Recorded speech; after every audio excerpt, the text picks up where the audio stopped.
यो हस्पिटलमा चाहिँ बिरामी लिएर आएको छ हेलिकप्टर पाउँदैछ है अहिले हेलिकप्टर पाउँदैछ हेर्नुहोस् भने कहाँबाट कैद गर्न पुग्यो हेर्नु हेलिकप्टर पाउँदैछ बिरामी लिएर आएको चाहिँ डक्टर भनेको चाहिँ हेलिकप्टर पाउँदैछ है अहिले ल बस्यो छतमा हेलिकप्टर बस्यो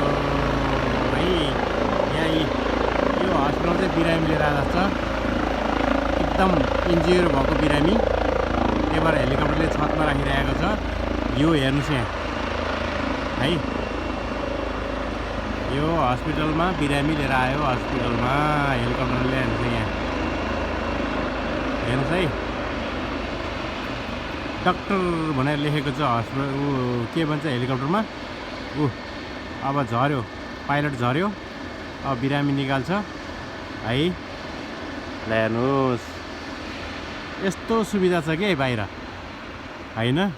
अब हाम्रो देश नेपालमा हो भने मरेको मरै बाँचेको बाँचै हुन्छ होइन त्यस्तो केही पनि छैन हेर्नुहोस् यहाँ हेर्नुहोस् यहाँ एकदम सिकिस्त बिरामी छ भने हेलिकप्टरबाट चाहिँ हस्पिटलमा लान्छ ल हेर्नुहोस् यहाँ हेर्नुहोस् त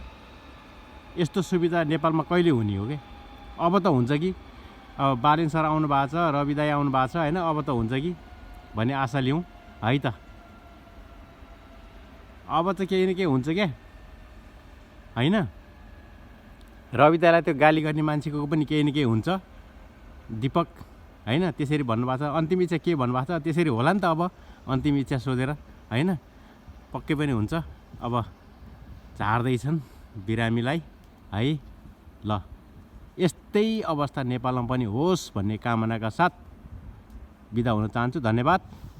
watch my video thank you so much